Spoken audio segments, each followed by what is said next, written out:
The Q उसमें आता था ये कार्टून्स वगैरह, उसमें दिखाता था लेडीज कैसे अपने पैर में खड़ा होती।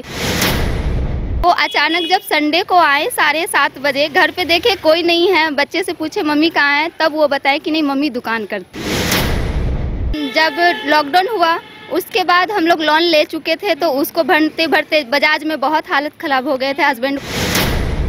कुछ नौकरी के साथ में ऐसा हुनर सीख लो कि अपना पैर में खड़ा हो सके और 4 गो को नौकरी करने के लिए दे सको। कि नौकरी जरूरी नहीं है, सरकार के पास इतना नहीं है कि सबको सरकारी नौकरी देते रहे। ताना मर्द ना सहे, इसलिए औरत को नहीं निकलने दिया जाता। किसी को भी मत कहने दो कि तुम कमजोर हो, क्योंकि तुम एक औरत हो। आज महिला दिवस है और ऐसे में हम हर एक महिला से जुड़ने की कोशिश कर रहे हैं जो अपना भरण पोषण खुद कर रही है, घर भी चला रही है, घर भी देख रही है और बाहर काम भी कर रही है। आज हमारे साथ श्रेया सिंह मौजूद है जो 1 सालों से ठेला लगा रही है और लोग जो यहाँ पर आते हैं उनका यही कहना होता है कि ये काफी बेहतरीन तरीके से बनाती भी है और लोगों को खिलाती भी है। बातचीत करेंगे कि आप धुसका का ठेला लगाते हैं, कब से लगा रही हैं, पहले ये बताइए। 18 दिसंबर से। अच्छा, लोग यहाँ पर पहुँचते हैं तो उनका कहना होता है कि आप बेहतरीन तरीके से उन लोगों का सम्मान भी करती हैं, उन लोगों को खिलाती भी है। हाँ, वो लोग कहते हैं अपना घर का स्वाद रहता है, यहाँ पे घर के जैसा स्वाद रहता है। बाहर और कहीं खाते हैं, बड़ा होटल में भी खाते हैं, वो स्वाद नहीं आता। मेरे यहाँ बहुत लोग आते हैं, जैसे चुटिया से, ये बड़ियातू तरफ से, फिर इधर काठीटार तरफ से, उतने दूर से भी आते हैं सब पार्सल लेने के लिए। जब कोई गेस्ट आते हैं तो हमको कॉल कर देते हैं कि आप इतने पैक बनाकर रखिएगा और फिर वो आकर लेकर जाते हैं। अच्छा श्रेया, आज महिला दिवस है, महिला हर एक क्षेत्र में आगे बढ़ रही हैं। चाहे हम देख सकते हैं कि महिला जो है वो फ्लाइट चला रही है, एरोप्लेन चला रही है, ट्रेन चला रही हैं। आपके दिमाग में कब आया कि आपको भी बाहर निकलना चाहिए, भरण पोषण घर का करना चाहिए, बाहर का भी काम अलग होता है, घर का काम अलग होता है, मैनेज कैसे करती हैं? जैसे हम शाम पर बैठे रहते थे, तो जब लॉकडाउन हुआ उसके बाद हम लोग लोन ले चुके थे, तो उसको भरते भरते बजाज में बहुत हालत खराब हो गए थे हस्बैंड को। हस्बैंड क्लियर नहीं करते थे कि हमको प्रॉब्लम है, पर वो चुप रहते थे और बताते भी नहीं थे कि ये काम तुम करो। वो बोलते थे नहीं निकलना है तुमको। पर एक बच्चा का एडमिशन हुआ था, वो भी मतलब ना के बराबर हो रहा था, मतलब घर में बैठने के जैसा था दोनों बच्चा। और रेंट में रहना है, 5,500 रेंट भरना है, सारा कुछ करते हुए बहुत हार्डली हो गया था जीवन। तब जाकर हमको लगा कि ये आता है एक द क्यू, उसमें आता था ये कार्टून्स वगैरह, उसमें दिखाता था लेडीज कैसे अपने पैर में खड़ा होती। बस उसी से हमको उदाहरण मिला कि क्यों नहीं, आप मोटिवेट हो गई। जी, उसी पर वही मेरा मतलब सहारा बना कि हम उसी तरह क्यों नहीं हम भी करें। तो घर में पति को कैसे आप मनाई, क्योंकि आपका कहना है कि आपके पति का कहना था कि आप बाहर मत जाओ, वो कर लेंगे सब काम, तो पति को कैसे मनाई कि देखिए हमको तो बाहर जाना है, हमको भी कमाना है? वो माने नहीं।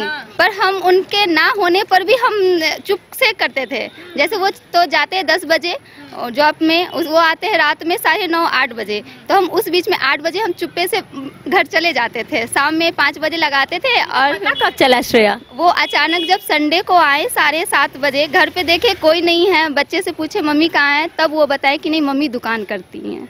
तब उनके आने से पहले हम लोग सारा सामान छुपा देते थे, टेबल नीचे, पलंग नीचे, ये सब। और जब आते हैं तब देखते कुछ भी नहीं। उसके बाद जब जिस दिन देखे उसके बाद वो थोड़ा सा तो गुस्सा हुए। कहा भी जाता है महिला अगर जिद पर आ जाए ना तो कुछ भी कर सकती है, और शायद आपका जिद जो है वो आपको यहाँ लेकर आया है और आप यही सोचे हैं कि अब सिर्फ आगे बढ़ना है। हाँ, बस ये सोचे हैं कि इसके आगे मेरे 2 बेटे हैं, एक 4 में है, 5 में जाने वाला है और एक LKG में है।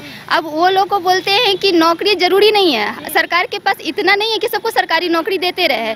प्राइवेट में तो चारा चलने वाला है नहीं, तो कुछ नौकरी के साथ में ऐसा हुनर सीख लो कि अपना पैर में खड़ा हो सके और 4 गो को नौकरी करने के लिए दे सको। आज मुझे भी कहने पर गर्व हो रहा है कि मैं भी एक महिला हूँ।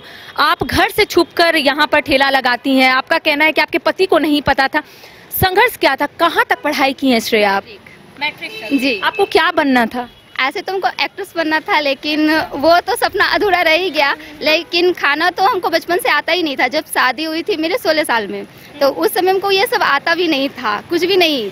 तब जाकर धीरे धीरे खुद से ही जब भी सब्जी डालते थे सब में चिकन मसाला, गरम मसाला डाल देते थे, फिर धीरे धीरे सीख गए। अब घर की स्थिति कैसी है? क्योंकि देखिए कोविड-19 के बाद सभी के घर में जो लोग हैं वो काफ़ी परेशान हो गए थे। कई लोगों का जो कंपनी है वो बंद हो गया था, नौकरी छूट गई थी। अब स्थिति कैसी है घर की? अब तो थोड़ी बहुत क्या बहुत सुधर गई है। अब थोड़ी बहुत नहीं, बहुत सुधर गई। थोड़ी सी और हिम्मत कर एक स्टोर सपना है कि एक स्टोर जैसा खोले कि कल जाकर दोनों बच्चों का वो थोड़ा सा मार्गदर्शन हो।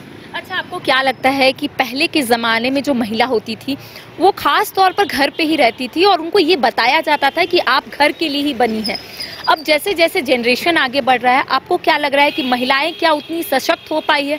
क्या महिला आगे बढ़ पाई है और कितना हद तक उन्हें और आगे बढ़ने की ज़रूरत है? नहीं, अभी भी महिला ऐसे बहुत है। हम खुद ही थे कि घर से निकलने में बहुत डर, बहुत कुछ सोचना पड़ता था कि लोग क्या कहेंगे, रिश्तेदार जान जाएंगे तो क्या कहेंगे। कुछ तो लोग कहेंगे, लोगों का काम है कहना। ससुराल वाले क्या कहेंगे, अगर कोई जान भी गए तो इनका भी यही डर था। इनको भी मन था कि मेरी वाइफ काम करे, लेकिन जमाने के कारण हर जेंट्स को रहता है कि हाथ बढ़ाए मेरी लेडीज़, लेकिन ये डर रहता है कि लोग क्या कहेंगे, कि अपने बीवी का कमाई से खा रहे हैं, घर चला रहे, ये ताना मर्द ना सहे, इसलिए औरत को नहीं निकलने दिया जाता है। शुरू से ही यही कारण औरत बंदिश होती है। आप घर पे रहती थी, अब आप बाहर निकल रही हैं, क्या डिफरेंस नजर आ रहा है? कुछ अंतर नजर आ रहा है? क्या आपको ऐसा लग रहा है कि आप अभी के जनरेशन के साथ चल रही हैं, अप टू डेट है अभी आप?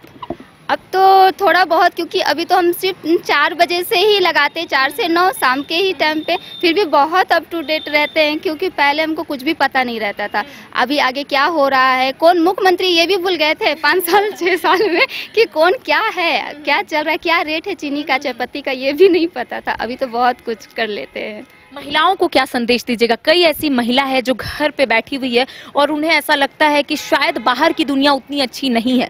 कई महिलाओं को यही सीख दी गई है कि आप घर पे बैठिए, जो पुरुष है वो काम करके आएंगे, आप आराम से घर पे बैठिए, आप किचन संभालिए। कई ऐसी महिलाएं अभी भी है, अगर हम सुदूर इलाके में जाएंगे वहां पर भी महिलाएं घर पर ही है। उन्हें क्या संदेश दीजिए? मेरा कहना है कि किचन से ही जुड़ा क्यों नहीं, अभी बहुत सारा आ रहा है, घर पे बैठे भी ऑनलाइन आप डिलीवरी कर सकती हैं। अगर करने की जिद पकड़ लीजिए तो करके ही रहिएगा। अगर ये सोचिएगा कि लोग क्या कहेंगे, आपके मन में भी ये है, तो आप कभी नहीं आगे निकल पाइएगा। डर को रखिए एक साइड पे, डर नहीं रहता। पति और परिवार के लिए इज्जत रहता है लेडीज के लिए, इसीलिए वो नहीं निकलती है, डर नहीं रहता है लेडीज पे। लेकिन अगर वो इज्जत को एक तरफ से इज्जत से समझाइए कि हम ये गलत काम नहीं कर रहे हैं, और बाहर निकल के अपना व्यवहार अच्छा रखिएगा, तो हमेशा आगे बढ़िएगा। तो देखिए, महिला अगर जिद पर आ जाए तो कुछ भी कर सकती है। और श्रेया सिंह ने अपना संघर्ष बताया कि कैसे ये बाहर निकली, कैसे ये ठेला लगाई और कैसे समाज को एक मैसेज दे रही है। इनका कहना है कि कुछ तो लोग कहेंगे, लोगों का काम है कहना। क्योंकि इनका कहना है कि जब ये अपने पति से बात की थी तब इनके पति ने कहा था कि तुम घर पे रहो, घर का काम करो, बाहर जाने की जरूरत नहीं है। लेकिन ये सोची कि अब मुझे अपने पैर पर खड़ा होना है ताकि मैं अपने पति का मदद कर सकूं। क्योंकि कोविड-19 में कई ऐसे लोग हैं जो काफी परेशान हो गए थे, कई कंपनीज बंद हो गए थे और कई लोग घर से बेघर हो गए थे। तब इनका कहना है कि मेरे दिमाग में आया कि मेरे पास टैलेंट है, तो मैं क्यों ना उस टैलेंट को लोगों को दिखाऊं। अब श्रेया सिंह अपने पैरों पर खड़ी हो गई है और इनका कहना है कि जितनी भी महिलाएं उन्हें देख रही है, थोड़ा सा इनसे सीखे और घर से बाहर निकले और अपने आप को सशक्त करे। इसी तरीके से और भी खबरों से हम आपको रूबरू करवाएंगे। फिलहाल मुझे और सहयोगी नूतन को दे इजाजत। नमस्कार।